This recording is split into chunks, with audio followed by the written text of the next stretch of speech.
Story telling time లోపల మనం ఇవాళ తెలివైన మేక వైస్ గోట్ గురించి తెలుసుకుందామా. మరి వెంకటాపురానికి చెందిన రామయ్య దగ్గర మేకల మంద ఉండేదంట. అవే అతని యొక్క జీవనాధారం. ఆ మేకల మందలో ఒక ముసలి మేక ఉండేదంట. పెద్ద పెద్ద కొమ్ములతో, పెద్ద గడ్డంతో, బలంగా ఎత్తుగా పొడుగ్గా ఉండేదంట. చూడడానికి గంభీరంగా ఉండేదంట.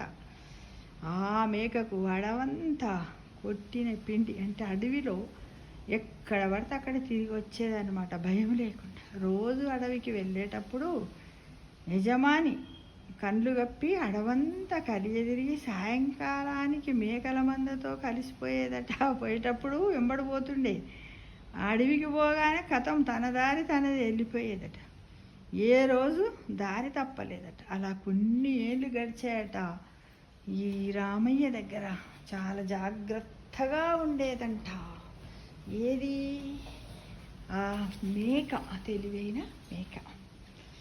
అయితే ఒకరోజు ఎప్పటిలాగానే ఆ మేక మందని వదిలి అడవంతా తిరిగిందట. చీకటి పడే సమయానికి మంద దగ్గరకు చేరాలని ప్రయత్నించి, కానీ మేకల మంద జాడ కనిపించలేదట. దారి తప్పానని గుర్తించిందట. బాగా రాత్రి అయిందట. లాభం లేదు. ఈ రాత్రికి ఇక్కడే ఎక్కడో తలదాచుకొని ఉదయాన్నే మందని చేరుకోవాలి, మా యజమాని దగ్గరికి వెళ్ళాలని అనుకుందట. తలగాచుకోవడానికి మంచు చోటు వెతుక్కుంటూ, మంచి ప్లేస్ కావాలి కదా అడవిలో, ఎందుకంటే సింహాలు పులులు ఉంటాయి, తనని తినేస్తాయి కదా. వెతుక్కుంటూ ఒక పెద్ద గుహను చేరిందంట. అడవిలో ఇన్ని ఏళ్ళు తిరుగుతున్నా ఎప్పుడా గుహ చూడలేదట. అది ఎంత పెద్ద అడవో చూడండి మిత్రమా. అడవిలో నాకు తెలియని ప్రదేశాలు చాలా ఉన్నాయి. ఇంతకాలం అడవంతా తెలుసని అనుకున్నాను, ఇప్పుడు చిక్కుల్లో పడ్డాను అనుకుందంట మేక. అది సింహం గుహనట. ఒక సింహము అందులో చాలా ఏళ్ళుగా నివసిస్తుంది. అలికిడికి విన్ని సింహము గుహలో నుంచి బయటకు వచ్చిందంట. సింహాన్ని చూసిన మేక గజగజా వణికిపోయిందట. ఇక్కడ యజమాని దగ్గర ఉన్నప్పుడు అందరినీ వణికించింది, అంత గంభీరంగా ఉన్న మేక. కానీ తన భయాన్ని బయటకు కనబడనీయలేదట. అక్కడ సింహాన్ని చూసేసరికి మేక వణికింది. చూడండి మిత్రమా, ఎలాగైనా ఈ ఆపద నుంచి గట్టెక్కాలనుకుంది. ఆలోచనలకు పదును పెట్టింది.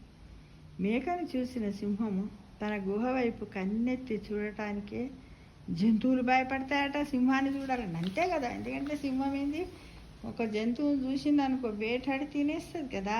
అంతే గురించి ఎవ్వరూ రారంట. ఎక్కడికి? సింహం ఉన్న గుహ వైపుకి.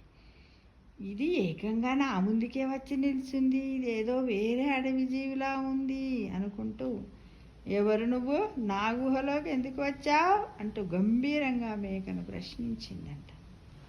మేక భయపడకుండా తన శక్తిని కూడా తీసుకొని, మాది మేకల సామ్రాజ్యము, నేను దానికి సర్వసైన్యాధిపతిని, మా రాజు సైన్యము ఈ అడవిలోనే ఉన్నారు.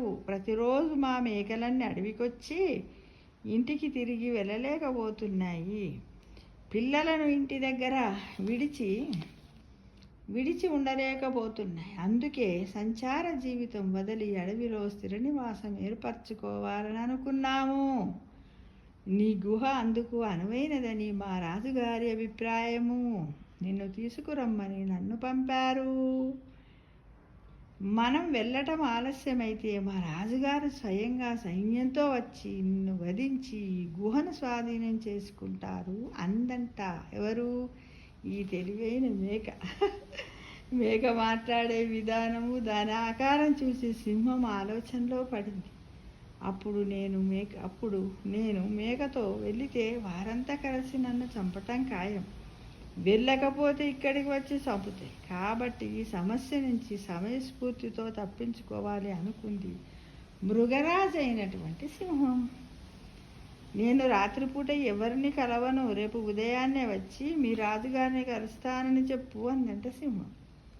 ఆ మాట కోసమే ఎదురు చూస్తున్న మేక, సరే ఆ విషయాన్ని మా రాజుగారికి చెబుతాను అంటూ ఆ గుహ నుంచి తప్పించుకుందంట. తెల్లవారి తన మందను చేరుకుంది. ఆ తర్వాత ఎప్పుడు మందని విడిచిపోలేదు.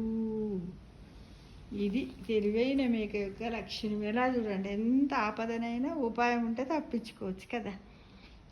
నాకేంది అనుకునేది, రోజు ఏందో నాకెవ్వరితో ఏం పని అనుకుంటూ వెళ్ళిపోయింది. కానీ లాస్ట్కి ఏమైంది? ఎప్పుడు కానీ మనము మందలో ఉంటేనే క్షేమం. అంటే కలిసి ఉంటేనే ఐకమత్యమే బలము, ఐకమత్యమే రక్షణ. అంతే కదా మరి. అవునంటారా కాదంటారా? దీనివల్ల నీతి అంతే కదా ఫ్రెండ్స్ కదా. కానీ అక్కడ భయపడలేదు. తన భయం అంటే ధైర్యంతో మాట్లాడి ఏ విధంగా ఉపాయం ఆలోచించిందో చూడండి. జీవితంలో ఇలాంటి కథలు చాలా అవసరమే మనుషులకు, సమయస్ఫూర్తిగా కదా. తన తెలివితోటి ఆపదని తప్పించుకుంది. మళ్ళీ ఎప్పట్లాగా పొద్దునే ఆ యజమాని రామయ్య గారి మేకల మందలో కలిసింది. అప్పటి నుంచిగా రామయ్య గారి ఎంబడి మేకలతోటే కలిసి ఉందన్నమాట. అంటే ఎవరికైనా ఏదైనా ఒకటి ఎదురు దెబ్బ తగిలితేనే బుద్ధిమంతులు అవుతారంటారు కదా. ఇదే విషయం ఈ మేక విషయంలో నిజమైందని నా అభిప్రాయం. అంతేనా ఫ్రెండ్స్?